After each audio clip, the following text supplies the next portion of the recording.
Welcome to the FlameTask tutorial on custom fields. In areas such as sites, models, and equipment, there are certain fields that are standard, but what happens when someone needs to keep track of something else where another field is required? To customize the system for every customer wouldn't be feasible. It is possible for FlameTask to accomplish this through configuration. Let's take a look at some of the fields I just added to this instance. In sites there is a field called access code. In equipment there is a field called RFID number. In the model setup all of the fields are custom, but I added one called color for now.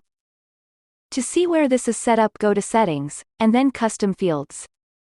See the three panes that have the custom fields for each area.